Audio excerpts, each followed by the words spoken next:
YouTube. It's been a while. I picked up a project, a pair that probably a lot of people won't know about. Some older heads like me will.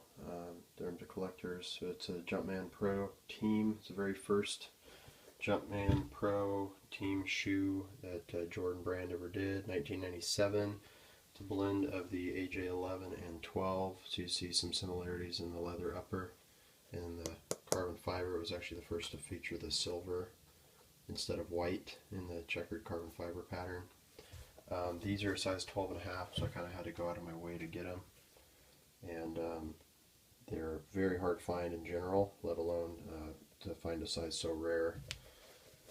Just to show the back of the tongue, but clearly they're a project, which is the main reason I'm showing them today.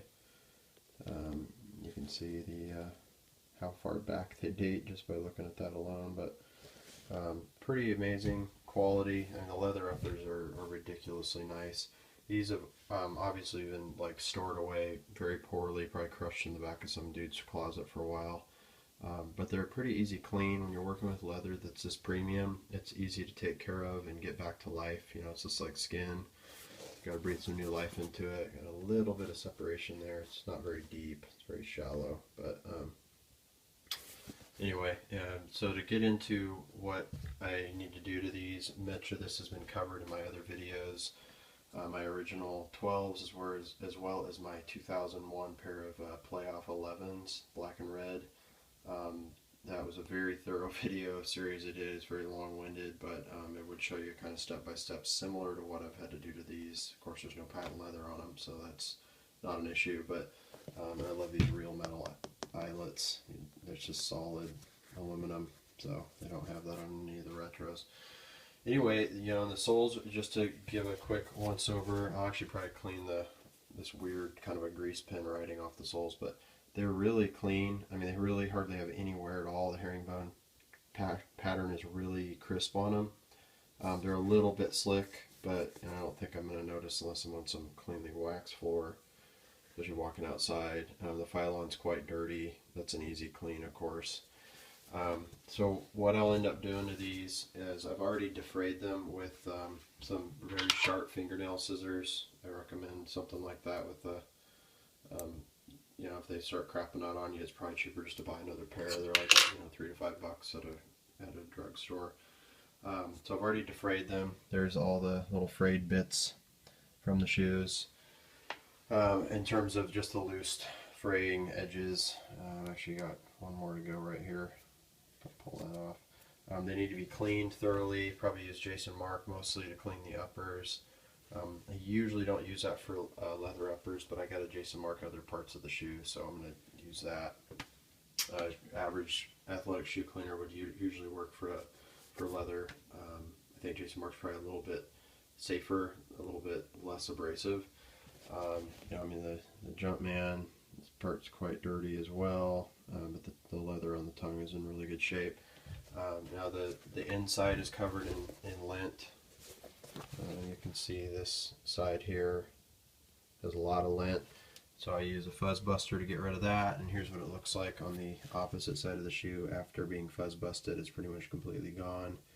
I'll probably use a little bit of Jason Mark inside of there with a rag too, but see the difference is pretty dramatic. Same on the back. There's not really much lint in these. In fact, I think I might have already hit this one up.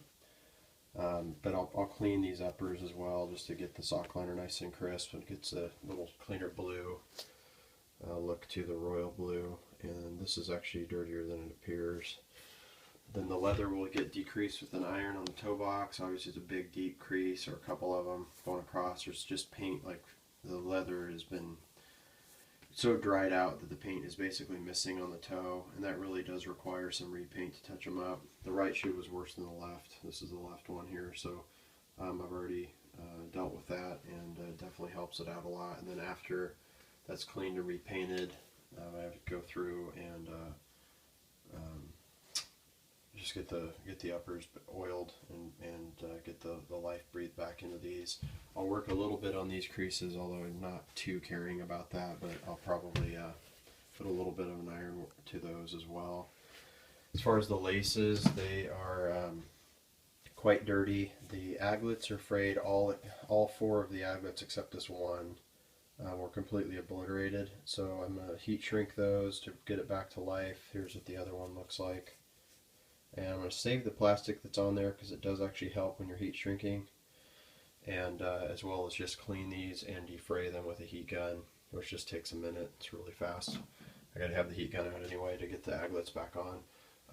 It's kind of an unusual lace because it's between like a thin oval and a full-on SB lace. It's a little bit thinner than an SB lace, so you can put SB laces in them, but it won't have quite the same appearance. These are probably about 1 to 2 millimeters narrower, so it was kind of, obviously it was predating SBs by a long shot, several years, 97 to 02, but you can use those in a pinch. I'm just going to try to save these. If they're not savable or if they look ratty over time, after I put some work into them, I'll just swap them out for something else. Here's how the finished product ends up looking. So this is the right shoe, decreased toe box. These are currently stuffed, but I can actually take the stuffing out and show you that they will stay basically in the same shape they're in, which is pretty awesome. Get my phone this stay upright. I'll set that back for a second. So anyway, I'll pull the stuffing out, which you have to use stuffing when you're ironing them anyway, and you leave it in when it's done so it cools off. So there's no stuffing in the shoe, and you can see here that it stays upright. That's what I had it stuffed with, just a bag with newspaper. And toe box obviously holds shape. That's the sign I want to see. You can sneaker shield it from here out. The leather's been completely reconditioned. This whole toe patch right here was repainted. It's really hard to tell, which is a good thing. Had to do some re-gluing right here. This little piece actually was ripped slightly, so that's been re-glued with some very expensive, hard to get glue that is called Free Sol. Stuff is the shit. It's super awesome. Can't recommend it enough, but buddy hooked me up with it, thank God. Phylon's been cleaned. Obviously the upper's been cleaned. You don't have any of that graying leather look, all defrayed.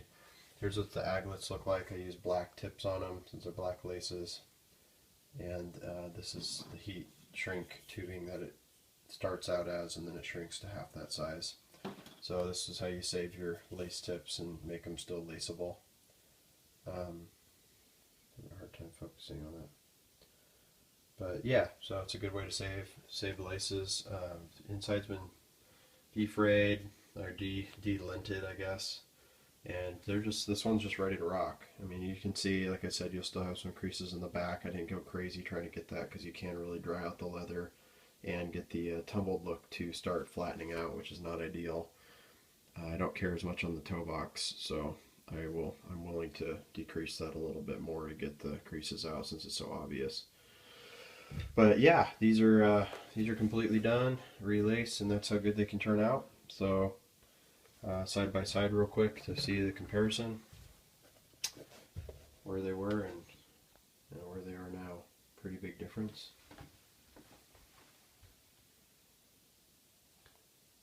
And it's nice to have these up and running. Love keeping originals of that super thick quality leather that all shoes should still have without paying a huge premium for them. These were probably not even 125 bucks back in the day. I think they were around 100 or 110, might have even been 95. The Jumpman Team 2s that I also own, is my first Jordan I ever had. You can probably find it on an old video I've done.